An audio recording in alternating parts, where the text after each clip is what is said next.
ایک صحابی حضرت سعید بن عامر ہیں، حضرت عمر فاروق رضی اللہ تعالیٰ عنہ نے حضرت سعید بن عامر رضی اللہ تعالیٰ عنہ کو گورنر بنانا چاہتا حمص کا. نے کہا میں نہیں بنتا. فرمایا مجھے تم لوگوں نے بنا دیا ہے، خود گورنریاں بھی قبول نہیں کرتے. چلے گئے حضرت سعید بن عامر، گورنر بن گئے، صوبے کے گورنر. مال غنیمت میں سے کچھ زیادہ مال مدینہ شریف میں جمع ہوا تو حضرت عمر نے مختلف صوبوں سے غریبوں کی لسٹیں منگوائیں. حضرت سعید بن عامر کے صوبے کے کچھ خاص لوگوں کو آپ نے لکھا کہ تمہارے صوبے میں جو غریب ہیں ان کی لسٹیں بھیج دو. تو جب لسٹ آئی تو اس میں پہلا نام حضرت سعید بن عامر کا بھی تھا. کہا ہمارے گورنر کے پاس پہننے کو کپڑا کوئی نہیں، کھانے کو روٹی کوئی نہیں. حضرت عمر بیٹھ کے رو پڑے. فرمایا تمہارا گورنر بھی مسکین ہے. اشرفیوں کی ایک تھیلی بھر کے حضرت عمر نے بھیجی. حضرت سعید بن عامر کے پاس جب گئی تو کہنے لگے انا للہ و انا الیہ راجعون. آپ کی اہلیہ کہنے لگی خیریت ہے؟ کہیں امیر المومنین حضرت عمر کا وصال تو نہیں ہو گیا؟ فرمانے لگے نہیں. تو فرمانے لگی کوئی آفت تو نہیں آ گئی؟ کہا نہیں. انا للہ کیوں پڑھا؟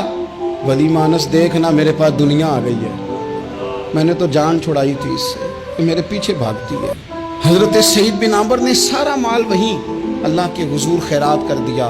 حضرت عمر ایک دفعہ دورے پہ آئے ان کے صوبے میں تو سب لوگوں کو جامع مسجد میں بلایا، حضرت سعید بن عامر کو بھی بلایا. ابن الجوزی لکھتے ہیں کہ حضرت عمر نے فرمایا لوگوں تمہیں اپنے گورنر سے کوئی شکایت تو نہیں؟ تو لوگوں نے کہا 4 شکایتیں.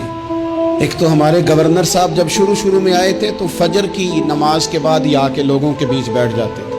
اب اشراق چاشت کے وقت آتے ہیں، سورج پورا طلوع ہو جاتا ہے تو حضرت سعید بن عامر رضی اللہ عنہ آتے ہیں. اور دوسری شکایت یہ ہے کہ صرف دن میں ملتے ہیں، رات کو ملتے ہی نہیں. اور تیسری شکایت یہ ہے کہ ہفتے میں ایک پورا دن ہوتا ہے ملاقات ہی نہیں کرتے. اور چوتھی شکایت یہ ہے کہ کبھی کبھی بیٹھے بیٹھے رونے لگتے ہیں اور بے ہوش ہی ہو جاتے ہیں. آپ نے ایسا شخص گورنر بنا دیا جو دیوانہ ہے. حضرت عمر نے بلا لیا، قریب بیٹھے تھے، کہا دے سوالوں کے جواب. گردن جھکی ہوئی ہے. عرض کرنے لگے امیر المومنین میں نے تو پہلے ہی کہا تھا میں گورنری کے قابل نہیں، میرے والا کام نہیں. فرمایا اب تو منصب تمہارے پاس ہے، تمہیں جواب تو دینا ہے. حضرت سعید بن عامر کہنے لگے حضور 4 میرے ساتھ مسئلے ہیں. فرمایا کون سے؟ حضرت سعید بن عامر کہنے لگے آپ سوال دہرائیں میں جواب دیتا ہوں. آپ نے فرمایا سعید لوگ کہتے ہیں پہلے تو سویرے آ جاتا تھا، اب تو اشراق چاشت کے وقت آتا ہے. گردن جھکائی، سناٹا چھا گیا محفل پہ. تھوڑی دیر کے بعد سار اٹھایا تو داڑھی پہ آنسو گر رہے تھے. فرمانے لگے حضور میرے گھر میں خادم کوئی نہیں، بیوی بیمار ہو گئی ہے. میں نہ سویرے اٹھتا ہوں، آٹا گوندتا ہوں، روٹیاں پکاتا ہوں، گھر میں جھاڑو دیتا ہوں، باہر آنے میں دیر ہو جاتی. پہلے جواب پر ہی لوگ رونے لگے، آنسو نکلنے لگے. حضرت عمر رضی اللہ تعالیٰ عنہ بھی روئے. پھر فرمایا کہ سعید تو دن کو ملتا ہے تو رات کو کیوں نہیں ملتا؟ اپنی داڑھی پکڑ لی. کہنے لگے عمر ساری سفید ہو گئی ہے، اب تو لگتا ہے پھل پک گیا ہے، پتہ نہیں وہ کب مجھے کہے گا واپس آ جا. میں نے نہ دن مخلوق کے لیے رکھا ہے، رات اپنے رب کے لیے رکھی ہوئی ہے، مجھے تکلیف نہ دی جائے.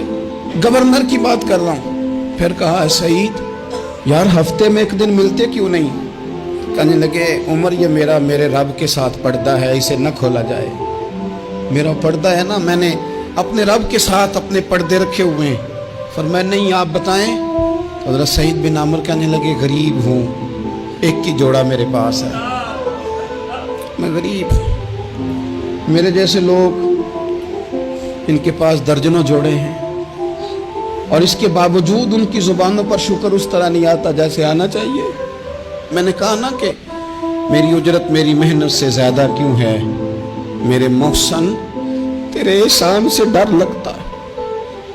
حضرت سعید بن عامر کہنے لگے ایک جوڑا ہے، ہفتے میں ایک دن دھو کے خشک ہونے کو ڈال لیتا ہوں، پھر بیوی کے کپڑے پہن کے بیٹھا رہتا ہوں. کس طرح گھر سے باہر نکلوں؟ میرا پردہ تھا. میں اپنی غریبیاں لوگوں کے سامنے نہیں رکھنا چاہتا. میں جانوں میرا رب جانے، میں راضی ہوں نا اس کی رضا پہ.